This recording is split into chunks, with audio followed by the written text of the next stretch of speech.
चंदन नगर राज्य में चतुरनाथ नाम का एक राजा राज्य करता था। उसका शासनकाल वैसे तो शांतिपूर्ण और समृद्ध माना जाता था, परंतु एक भारी कमजोरी उसके व्यक्तित्व में छिपी हुई थी। वह अपनी बुद्धि से नहीं, दूसरों की बातों पर ज्यादा भरोसा करता था। विशेष रूप से वह अपनी खास दासी अमृता की बातों को अत्यंत महत्व देता था। दरबार के मंत्री, सलाहकार और यहां तक कि न्यायाधीश भी अमृता की राय से भयभीत रहते थे, क्योंकि उनका हर निर्णय दासी की फुसफुसाहट के बाद ही बदल जाता था। राजा की रानी मंदाकिनी एक समझदार और संतुलित महिला थी, परंतु उन्हें भी राजा की इस कमजोरी पर दुख होता था। वे कई बार राजा को चेतावनी देती थीं कि राज्य के निर्णय भावनाओं से नहीं, विवेक से लेने चाहिए, लेकिन राजा मंदाकिनी की बातें अनसुनी कर देता और अमृता के इशारों पर चलता रहता। एक दिन गांव का एक सामान्य किसान मनोज और उसकी पत्नी सरोज अपना घरेलू विवाद लेकर दरबार में हाजिर हुए। मनोज ने शिकायती स्वर में कहा, महाराज, मेरी पत्नी मेरी मां का अपमान करती है और उसने अपने दहेज का कीमती हार भी गायब कर दिया है। सरोज ने भी जवाब दिया, महाराज, ये हमेशा मुझ पर शक करते हैं। हार मैंने नहीं खोया, शायद घर में किसी और ने लिया हो। राजा ने गंभीर चेहरा बनाकर कुछ सोचने का अभिनय किया, पर तभी दासी अमृता उसके कान में फुसफुसाई, लड़ाई लड़ाई माफ करो, अपना दिल साफ करो। राजा को यह बचकाना जुमला इतना अच्छा लगा कि उसने उसी को निर्णय बना दिया। उसने आदेश दिया कि दोनों एक दूसरे का हाथ पकड़ें और यह वाक्य दोहराएं। दरबार में सभी चुप रहे, पर कई लोगों की आंखों में हंसी छिपी हुई थी। उसी नगर में एक चतुर, हाजिर जवाब और मजाकिया नाई था, सूरज। उसका सैलून लोगों में बहुत प्रसिद्ध था, क्योंकि वह बाल अपनी मर्जी से काटता, लेकिन तारीफ ऐसे करता कि सामने वाला खुद को हीरो समझने लगता। वह कहता, बाल काटना नहीं, एक कला है और मैं कलाकार हूं। लोग उसकी बातों में आकर हंसते, मुस्कुराते और फिर से आने का वादा कर जाते।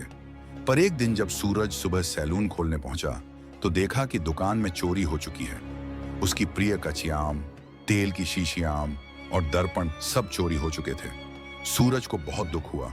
उसने हिम्मत करके न्याय की उम्मीद में दरबार का रुख किया। वहां राजा को सारी बात बताई, लेकिन फिर वही हुआ। अमृता ने कान में कहा, जब कुछ खो जाए तो नया ले लेना चाहिए। राजा ने मुस्कुराते हुए सूरज से कहा, घबराओ मत, हम तुम्हें नया सामान दिलवाएंगे। और वहीं मामला खत्म कर दिया गया। चोर को पकड़ने का कोई आदेश नहीं दिया गया। सूरज को अब समझ आ गया कि राज्य की असली बीमारी राजा की नहीं, अमृता की चालाकी है। उसने तय कर लिया कि अब इस समस्या को जड़ से खत्म करना होगा। उसने अपने एक वफादार मित्र, जो कि दरबार में सैनिक था, की मदद ली। दोनों ने चुपके से रात को अमृता के कक्ष की तलाशी ली। उन्हें एक संदिग्ध अंगूठी मिली, जिस पर पास के शत्रु राज्य का निशान बना था। साथ ही कुछ गुप्त चिट्ठियां भी मिली, जिनमें राज्य की योजनाओं की जानकारी बाहर भेजने की बातें थीं।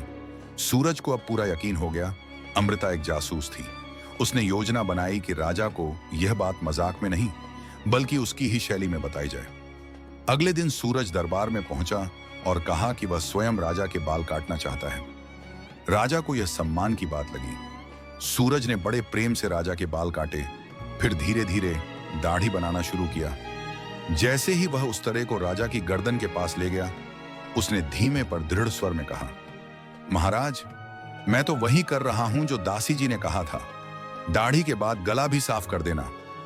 राजा डर के मारे कांपने लगा। उसने आंखें बड़ी की और पसीना पसीना हो गया। तब सूरज ने जेब से वह अंगूठी निकाली और कहा, महाराज, इससे पहले कि आपकी गर्दन साफ हो, अपने दिमाग की सफाई कीजिए। यह अंगूठी देखिए। अमृता एक जासूस है और आप उसके कहने पर राज्य चला रहे हैं। राजा सन्न रह गया। उसने फौरन मंत्री और सैनिकों को बुलाकर जांच करवाई। सारे सबूत सही निकले। अमृता को उसी समय गुप्तचरी के आरोप में जेल भेज दिया गया। राजा को अपनी मूर्खता का एहसास हुआ।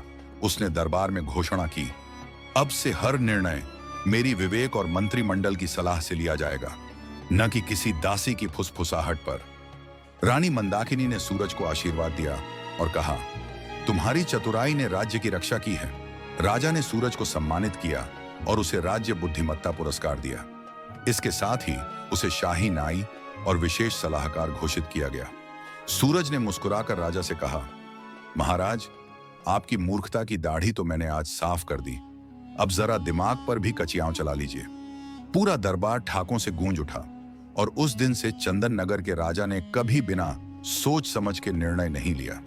इस कहानी से सीख मिलती है, अंधविश्वास और चापलूसी से राज्य नहीं चलते, बुद्धि और विवेक से ही सच्चा न्याय संभव है।